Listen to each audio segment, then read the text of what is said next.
News, if you want to look this up, it's homehealthcarenews.com, just released a national article and study on April 3rd of 2023 that said home care company leaders are increasingly being challenged to find creative ways to solve some of the sector's most persistent issues while looking to thrive in a space that has more eyes on it than ever because of the population of our seniors. And I get chills when I read this article because I want to scream as loud as possible, Debbie, please help me. We have to get the community pharmacies, 19,000 of them throughout the country, to engage their communities with additional services, which is home care services, because this organization, this publication caters to home health agency professionals only and specifically. And guess what? I didn't see anything in this article ever mention a community pharmacy, which tells me, Debbie Marcello, you are an innovator of community pharmacy. And I'm excited to have Happier at Home PRN. So welcome back. I can't believe it's been, 30 days or less than our last episode. It has been, and I'm so excited. And okay, so maybe I'm the innovator, but it is by the vessels of all of the community pharmacy owners that it's expanding and helping these community, the communities themselves, and increasing their quality of care, helping the healthcare system, making those connections with the doctor's offices and the transitional care units. And really, as a pharmacist and pharmacy owner, being able to leverage your expertise in a way that you can, but usually and traditionally hasn't been done before. So it is a really important thing to be able to reinvent yourself. That disrupt word, that's the catchphrase lately. I think that we are disrupting in our industry, in the pharmacy industry, and in home care, because we are connecting our pharmacy owners with their expertise and their clinical ability to the community and the healthcare arena to be able to leverage that and really help their communities, and by way of that, increasing your private pay source of revenue. Yep. So what a beautiful thing. Social determinants of health is a buzzword as well. There's lots of people, administrators, and even PBM consultants and things like that want to use that word. And to me, sometimes it seems empty. Social determinants of health in the realm of home care is literally what we're talking about. It's, do these people have enough food? Are someone checking up on them? Is their house heated? Is the electricity still on? For goodness sakes, how many times is something happening that has nothing to do with necessary medication management, but it has everything to do with how this person is living and thriving and not thriving or suffering, and enter the community pharmacy owner. And in this case, today's guest, special guest that speaks from his heart. And he told us before we started recording that he is not a bull crapper. I'd rather say the S word, but this is you a could PG. Say it. I'll say it.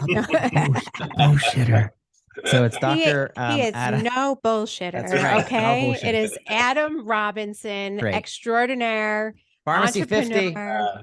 50. Yeah, Pharmacy 50. Yeah, thank you guys for having me. Just an incredible innovator talking about innovation. The owner of multiple locations of pharmacies, Save Rite Drugs, pharmacist, and he's impressive. You talk about entrepreneurial, this is Adam. And so he is our guest today, and I'm so excited to talk with him and hear his story. I want everyone who's listening to be able to glean information on how Adam has grown his practices and locations, his ideas for the future. And just he's going to give us some real information about how he's made decisions and a little background about himself. So Adam, thank you so much for joining us today. Well, thank you so much for having me. It's an honor, and your words are too kind. I'm not that kind of guy. Just a normal dude, right? And but when you guys say that stuff, it lets me reflect and say, you know what, we are we are pushing the envelope and doing things different, and I enjoy that. So, and I enjoy helping people and explaining and just being open and honest with them. You know, it's not always easy, but you got somebody in your back pocket that can help you. So that's why I'm here today. Yeah, that's right. And, I always think about, okay, when we think about that scary risk of starting a new venture, Mhm. I always have told my children, who a couple of them are extremely entrepreneurial, what's the worst that can happen? Right. What's gonna happen? Okay, maybe you fail, but maybe that leads you to something else. Right. So I feel like you are humble in what you say, but it's hard for people to take the jump Yeah. and make that leap into expanding. But man, you've done a great job. So I wanted to see if you can give us a little bit of background. I mean, just who you are, what types of things you like to do, Yeah.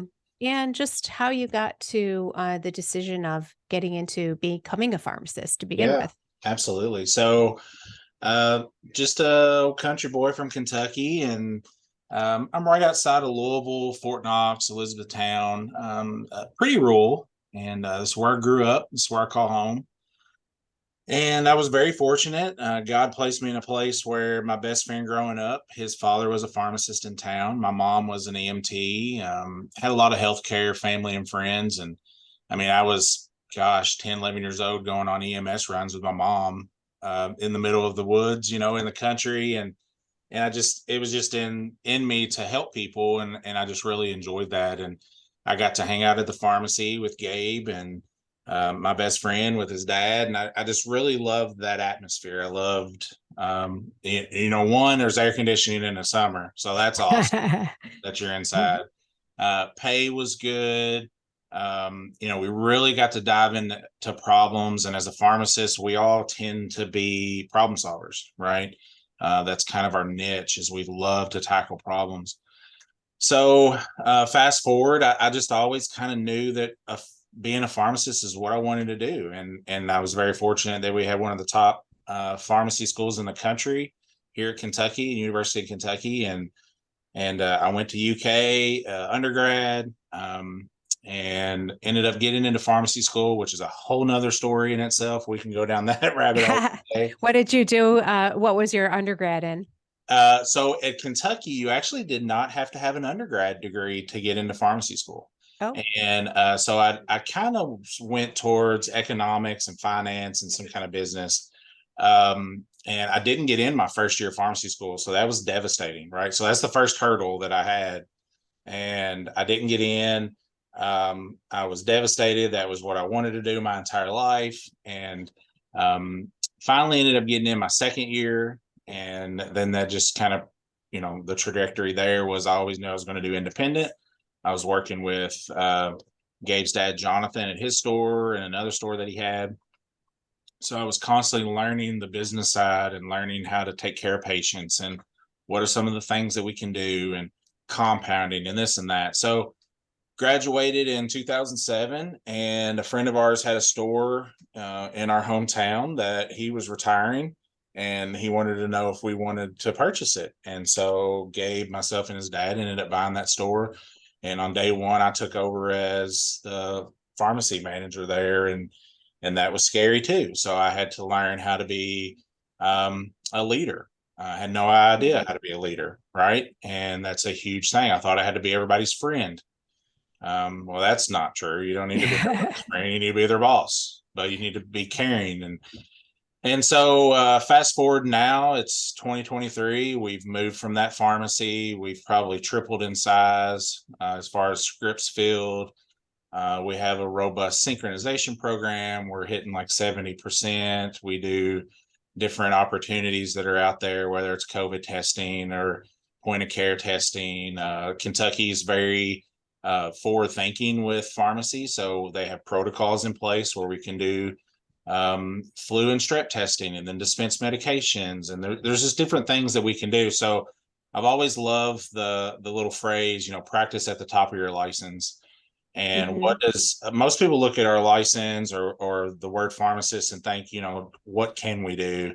And I'm looking at what is it that we can't do, and what is it that people aren't thinking that we can do. So that kind of goes into annual wellness visits and chronic care management and all these different avenues that you're looking at the rule book and well, I can do that, right? It doesn't Let say me ask you, can't. Adam, when you were in pharmacy school, Mhm. was there a focus on either leadership, or were there classes that you took on how to run a business, anything like that? That is a wonderful question. I'm glad you brought that up because no, there wasn't. Hmm. We had, I think, maybe one or two little hour-long classes on basic business pharmacy knowledge, buying groups and PSAOs, maybe something like that. Um, we're starting to see, it seems like since I graduated until probably the last 3 or 4 years, it's very much a trend towards clinical, residency based degrees. Where you're going to go work is in some kind of clinical setting. Um, and so last year, I actually developed, with the help of the University of Kentucky, I developed a fellowship program that is specific to wanting to be a pharmacy owner. There have been a couple Excellent. out there in the United States. There's none active right now that I know of. So yeah, I got a pharmacy graduate. He's coming in here, and I'm teaching him every single bit about how to be an owner. On the other side, you're talking about leadership. Not really. I mean, they taught us at UK. They was very versed into teaching us how to be professional, but there wasn't a lot of leadership training. And leadership is a lot of emotion and how to understand people and that kind of stuff. So I was very fortunate that years ago I joined in with the pharmacy group that was well known with helping people with leadership and business. And I become really good friends with a lot of those coaches, and they taught us a lot, and I internalized that a lot, and I Mhm. trained my staff with that. And I really used that. I knew that was the main point of everything we do. If I can't get somebody to do something for us, not because I'm telling them to, because they want to, then we're never going to grow into our full potential. And I still don't always have it right. I mean, we still have turnover. We still have teammates that get mad and angry and all that stuff. But yeah, there is a huge disconnect between, and I don't even think it's just pharmacy schools. It's really any professional school. I agree. When you get out, um, you have to learn, unfortunately, on the job, and how to be a leader and how to do these things. And so there's not enough after school training for that. And I That hope is I hope we can that shift that disconnect. model. Yeah, I hope we Yeah. can shift that model in some way to Yeah. make that burden less on people. But I know that for a fact happens with dental schools, mhm, those graduating from dental schools, yep, physicians. Here you have this wealth of knowledge, but then you're thrown into something that people actually major in is entrepreneurship and right. running a business. You major in hospitality, you major in business leadership, and all this stuff, and then here we are with all this information to help someone and no really way to communicate how to help someone. It is a big disconnect.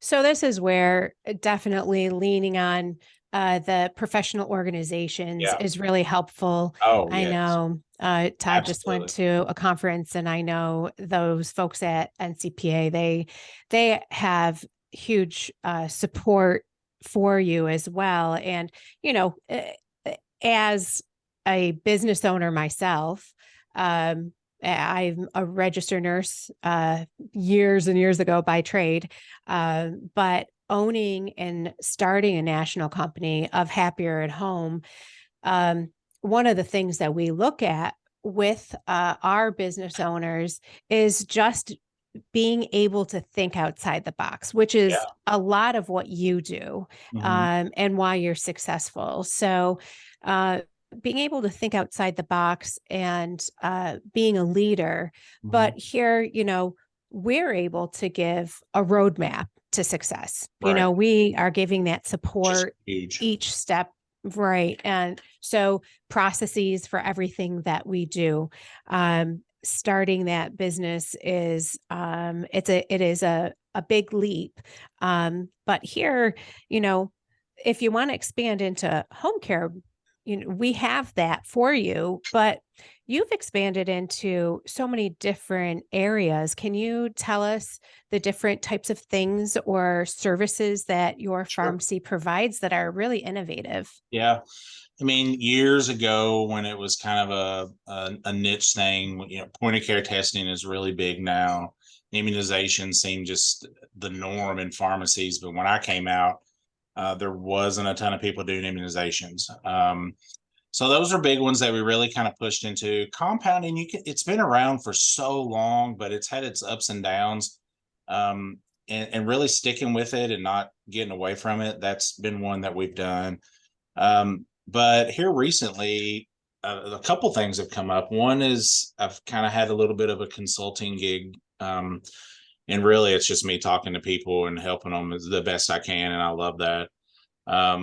But the catchword over the last couple of years is functional medicine, right? Mhm. We kind of hear that at all the shows and all the anything you get in an email, and so I didn't even know what that was. Talked to some friends of ours and started learning about it. I have a really good friend in Owensboro that has a functional medicine clinic that has taught us a lot. But when I went down this road, like you said, of thinking outside the box, okay, every insurance company, every payer, CMS, everybody's talking about how we need to collaborate. And they have so many roadblocks to collaboration. Okay, so it makes Yeah. sense, right? Hey, y'all need to work together, but we're not going to help you work together. We're not going to pay you for it either.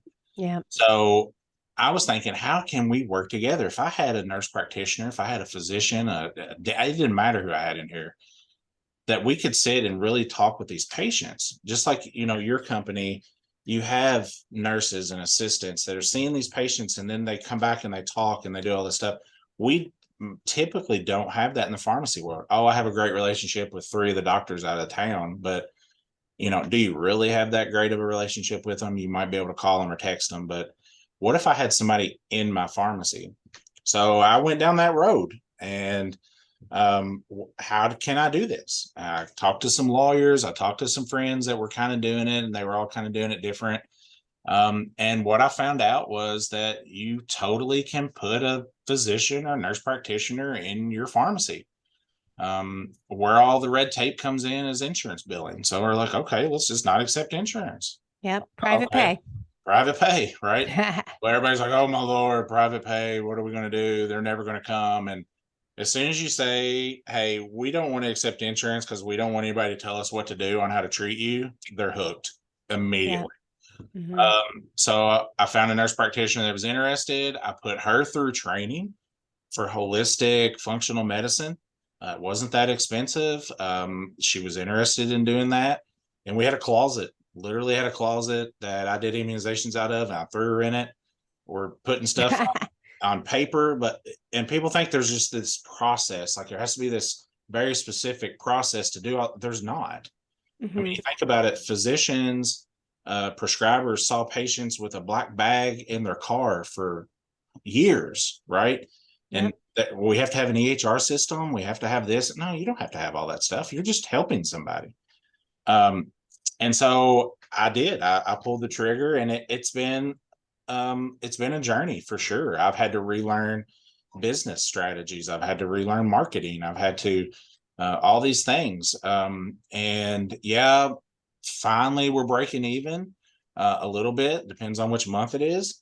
But now I'm having to figure out, okay, now where's the money going to come from? So what services are we offering now? So it's really taken me out of my comfort zone in the pharmacy world into this other realm that is just going to, I know, pay dividends and open up doors, just like you were talking about with your company, just how many different opportunities you have when you get away from the counter and you have put leaders in place to run your mothership, right? And you got to trust them. Right. And then you start really doing the entrepreneurial thinking outside the box and putting things in place, it just starts to snowball, and it may take time. And that's the scary part, is you don't know when that's going to be, but if you just keep at it, it's going to happen for sure. Yeah, having that vision. So you're the Right. visionary for your company, and getting those people who are going to spearhead your efforts and having your strategy mapped out, and then just focusing on it and not losing sight and looking at that strategy all of the time to Yeah. make sure everyone's aligning to achieve that. Now, with your nurse practitioner, does she see urgent care type of patients? Yeah, Type that's something we had to pivot to, because at first, what we were selling with our clinic was time. We knew that the biggest issue that patients had is they didn't have enough time with their providers. And so we sold time. We had hour-long consults. That's what they had. And people were just, I mean, they were giant therapy sessions, man. They were getting healed, and it's crazy. And That's awesome. so what we found from that is they're like, well, now my husband and my family want to come. And what if I have strep throat? And what if I have this? And, we put some different models and memberships into place, and we're still tweaking them. We're fixing to change them again because they just weren't financially viable. But yeah, we did urgent care. Where we live at, tons of, this is where our next thing is we're going, is Lyme disease. So tick-borne illnesses. So we started doing urgent acute care tick telemed visits. So somebody would get bit by a tick, and then they would just get on telemed and show it to them. And she could look and say, okay, hey, that does look pretty bad. We've got a compound we can do. I can put you on doxycycline. I do want to draw labs later on, blah, blah, blah, blah, blah. And then now she's actually just finishing up to be certified in Lyme disease, which is, there's not a whole lot of people out there that are doing that. And we kind of made this goal that we're going to be the Lyme specialist of Kentucky after she decides. That is so important. Right? It really is, because people just let it go. They let it go. The And effects you look at are the horrible. CDC and they're like, oh, Lyme disease, isn't it really even happening? And we've Mm. already found like 5 people with active acute Lyme disease. And Wow. it's very, it's again, it's allowed us to fall into these next phases and to shift what we're doing. Right. We've been very open with our patients. We've been very open with our staff. Like, we're going to pivot at any time. You guys be prepared. And that's one thing, when I hire somebody, I'm like, you may come in here tomorrow and the store may look totally different. That's just how I roll, is we're going to pivot. Or I might need you to jump in You're and help me in a different area. Yes, you better be prepared. And if you're not, they're hiring at another place. So, but that took me years to put that model into place too, is to be comfortable telling my staff what to do. Right. Right. And so, we're trying to constantly innovate, learn new things. And it really all goes back to what we were talking about earlier, is I made sure that leadership was at the forefront of what we're doing, and putting good leaders into my store that I can then focus entrepreneurially on stuff. And does that mean you're going to have to pay them more? Does that mean you're going to have to bite the bullet and do something else? Yes. And if you're one of those pharmacists that's going to sit around and complain all the time that you don't have time, well, that's your fault. Right. Amen. You've got time, you've got to just make it. And I screw up 100% all the time. It's not roses all the time where I'm at. Very rarely is it roses, but we have to go back and fix, and then we have to do this. It's a constant back and forth, but I'm okay with that. That's the motto I chose. It seems that people see that it's going to be a lot of work to train someone. And so they hunker down and just say, well, I'm going to do it myself. Well, that is, that's going to limit your growth. So being able to, yes, it does help to be able to have that capital to invest in your new hire, your new employee, but being able to get that person trained and established, so then you can give them all of those tasks and that strategy and your directive with where you're going with your business is really important, because you cannot grow if you are doing everything yourself. then you have a career. If you are able to be a leader and put these processes in place and have the right employees, then you're an entrepreneur and you're a business owner. If you could Right. step away and go on vacation and your business continues, or we could kick the bucket tomorrow and your business is going to continue, Right. that's a business. If you have to be right in the middle of it all the time, you got to think about what's your succession plan. How are we going to step away from here and have a viable business? The So, first thing you should think of when you start a business is how in the heck do you get out of that business? yeah. It should be like, how am I going to retire? How am I going to sell it? What am I going to do? And if you don't have that on your mind, then that thing is going to suck you dry until the day you die. What's your exit plan the day you walk into it? You're exactly I right. always appreciate that question. We selling a franchise of Happier at Home, it's a 10-year term. So at the end of 10 years, you could continue on with your business, or if at the end of 10 years you want to sell it, that's great. Then you have that opportunity Right. to enjoy selling that business and The fruits of your earning labor, money from right? the equity that Yeah. you've built into the business. Yeah.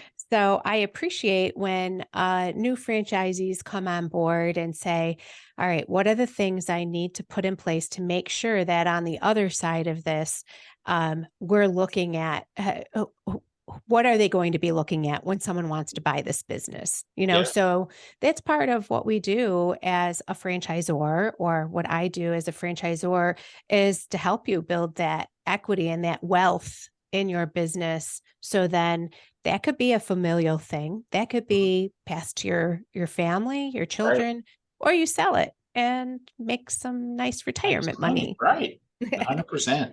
My business partner and I, Gabe, are closing on buying a new pharmacy, and it's a small pharmacy, and we haven't done this in a long, long time, and I'm super excited about it. But the very first thing me and him talked about is, well, what's our end goal? What are we going to do with this store?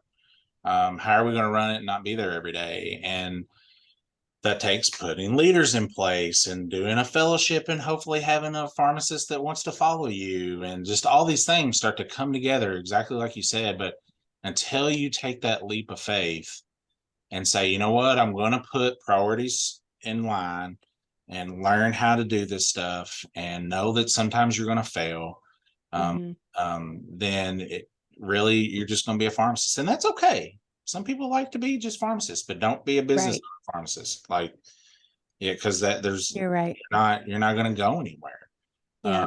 And so I hate that for a lot of people, because they have so much potential, but the fear of failing really holds a lot of people back. And I've always been obviously I've always been upfront with people, but like I went to therapy years ago, right? And my therapist, I was a what ifer. That's what if this happened? What if this happened? What if this happened? And he told me, he said, why don't you just put the word so in front of that? So what if you fail? So what if your marriage fails? Well, so what if you get cancer? So what? Okay, figure out the next step. And so that's how I've always kind of approached things is, oh, I screwed up on that. So what's the next step? Right. If you want to try to get it and be 100% all the time, I would much rather have 10 stores running at 80% than one store running at 100. I can tell you that right now. And then that just gives you so much opportunity to help people. And that's why we all join this profession, is to help people. Yeah. We can't do that standing behind a counter complaining all the time. You can't. You can't. I mean, you can do it, but it's hard. But but you have the ability to just be able to have that connection that you've built with the community members coming into your pharmacy and really help them. You're meeting them where they live. Right. So being able to do that, and with our Happier at Home business model, it helps to reduce the risk of failure, because we already have a proven business model. You do it. We've done it. I don't know. I've started the business over probably 25 times for myself, for other people, assisted people. So, we have that business support, but you need to be able to take that leap. And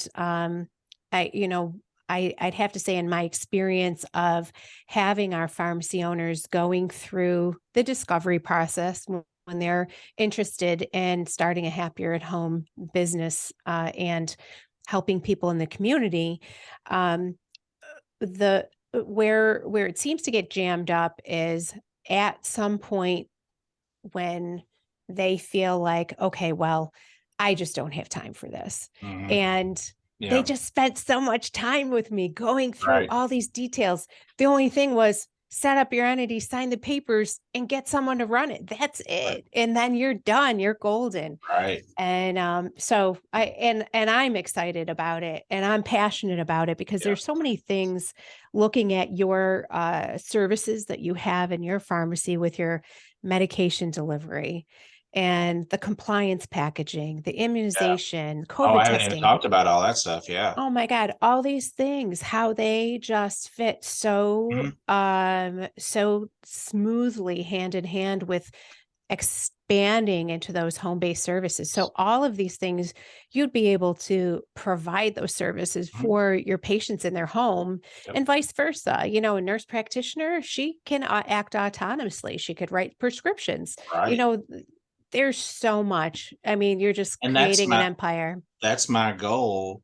And we've talked in the past, and I just told you before we jumped on here. I mean, happier at home is on my short list, right? So clinic was one, and some of the there's a couple other things that we're doing here internally, but it's on my short list to get in there because now we have built this foundation of collaboration and Yeah. trust in the community.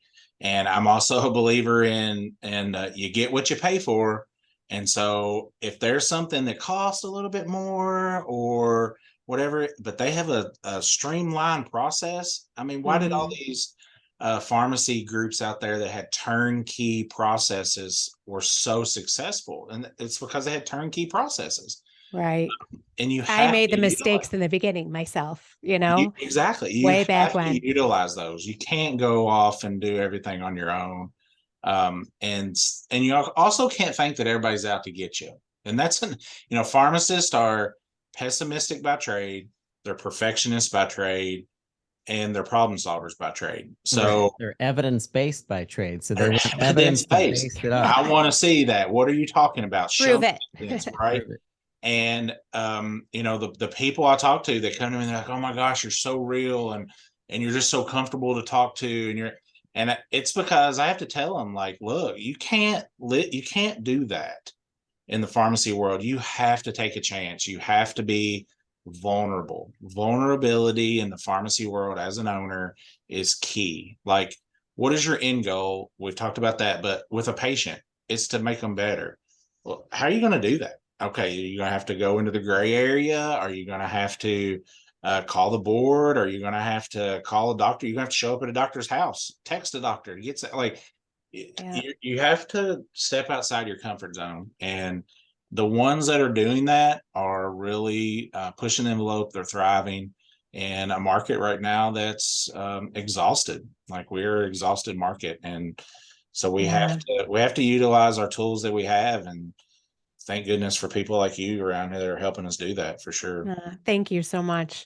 But you have pharmacists have that ability to own your own business, you Yeah. know, to have that business thrive. Not every profession can say that Mhm. they, can create a business around your profession. Right. And there's just, if you look at your customers that are walking into your pharmacy holistically and not just, hey, they're here to pick something up. If you look at them holistically, and see where that opportunity is to help them increase their medication compliance, which decreases their medical problems, decreases falls because they're non-compliant with narcotics. You can then see how you can help expand and grow your pharmacy and also be such an integral part of your community and really help improve that quality of care. Oh And yeah.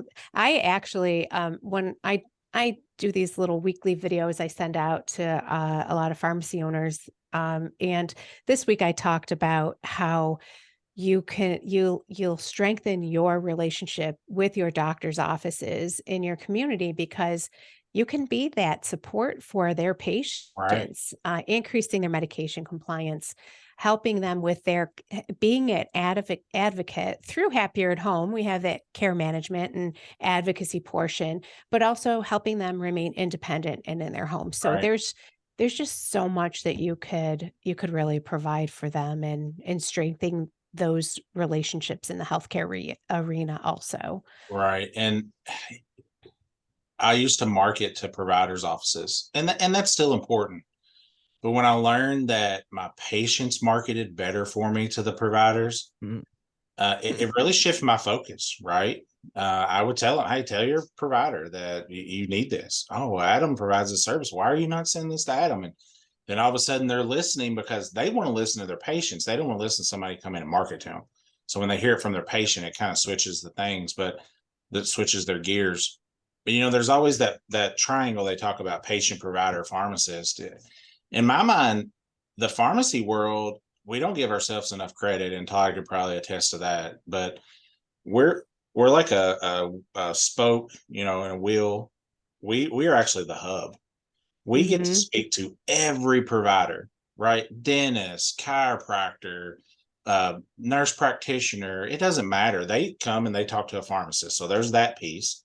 Home health care, um, uh, compounding pharmacy, mail order pharmacy, Long-term care. long-term Yep. care. We are in the middle that everybody communicates to, and Mhm. we take that for granted, and we don't utilize that as well as we should either. So that's where I'm kind of shifting my focus again. I've got this grandiose idea. I call it the big metal building. I don't even know why I call it that, but I want something somebody can walk in and they pay a membership, they pay a small fee, and they have access to every single one of those for healthcare. And healthcare doesn't just include, somebody who's been trained medically. We're talking spiritual, you're Yeah. talking financial. How many people have anxiety because of their finances? All right. So we hook you Mhm. up with a financial advisor, an accountant, right?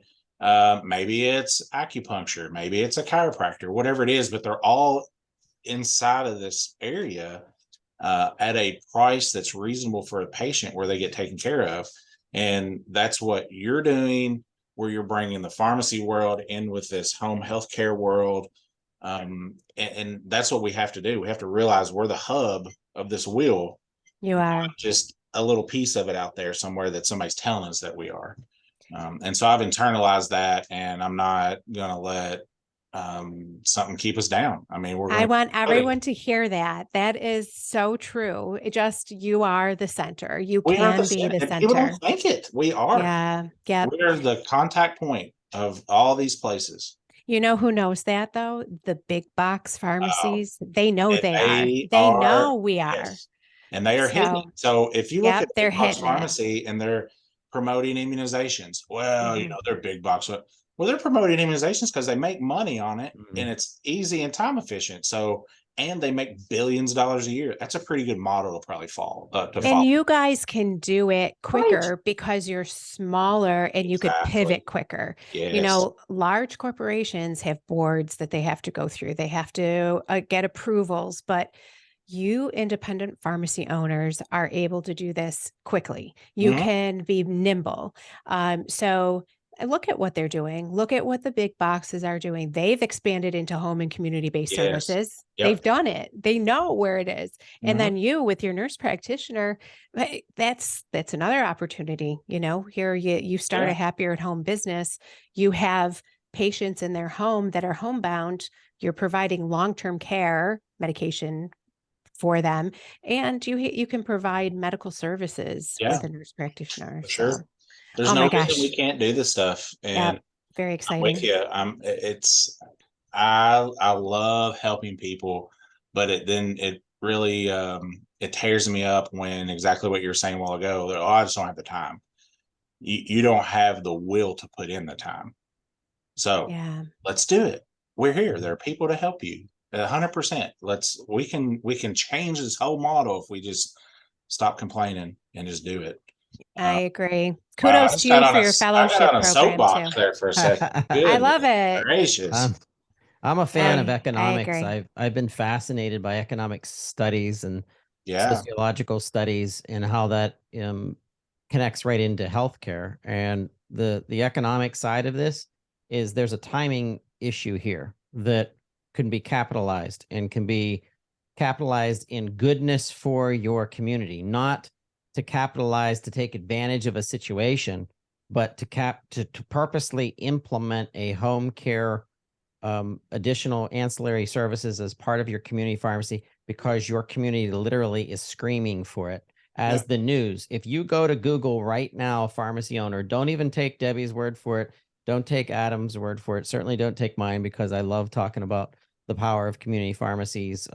Switzerland, Swiss knife ability to pull out almost any gadget necessary. But go to Google right now and put in home care services, go to the news section, and you're going to find 5 pages of news articles about how desperate our country is for home Yes. care services. Yes. So just see the opportunity that you're picking something to expand your business that A, your community needs, B, is going to become a profit model not attached to DIR fees or PBMs, and 3, positions you in the community as an entire healthcare deliverer of services, and not that there's anything wrong with just being a community pharmacy, No. because that's amazing. But Yes. there's different things that are coming that the rest of the markets are paying attention to.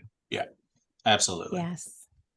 Yeah. And I could keep going on and on about all the different things and why we did certain things, but it all boils down to we want to help people. We need to get paid, right? We have to get paid so we can expand into better opportunities. So if you're not getting paid in one way, figure out another way to get paid, right? And there are Yep. tons of opportunities. You just got to do them. You just got to figure out one and start there. Pick out one and go. Yep. Find your initiatives for the year and focus on them. And Yes. And that goes into leadership. You got to be a leader. You got to be able to delegate. That's the Right. first thing I tell my people I consult with is if you can't delegate, there's no point of us being on a phone call. Yep, So, I agree. Well, Adam, I appreciate you. I yeah. appreciate what you're doing. I love you, love your whole business model, everything that you're doing. I really, really love that you've created this fellowship program on becoming an owner and running businesses. It's so important. Yeah. So you're really contributing. So thank you so much for everything you do, and appreciate you being on today. Well, you are so welcome. I appreciate any opportunity I can to speak to the community and be there for them and help them out. And yeah, I like to talk too. I'm just no country guy that just loves to talk. And so it's fun. It's fun. Well, I'm excited that Happier at Home PRN has grown so much, and we're getting some great feedback to the programming. If you're listening right now and you do want to reach out and talk with Debbie, the website is very easy to follow. You can just Google Happier at Home, or you can go to happieratHome.com/franchise and just hit the get started button. And it's really that easy, just to get started and reach out and schedule a meaningful investigation meeting with Debbie and her team.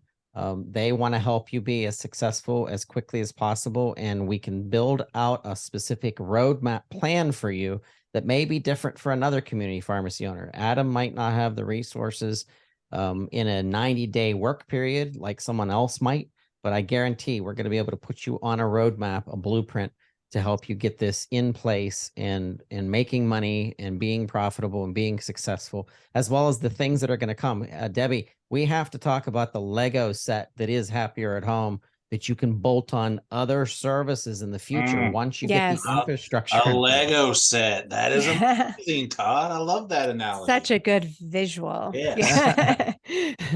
We want to Awesome. talk about point of care testing and diagnostics and clinical services and remote patient monitoring.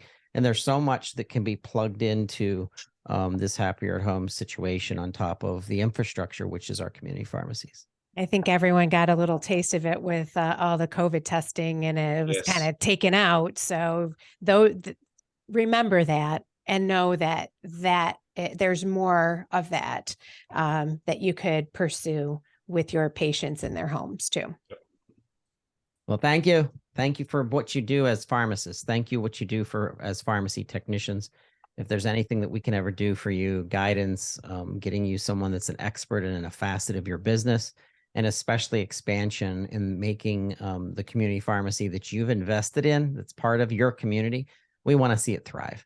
And we thank you for listening. Absolutely. Happier Yep. at Home PRN.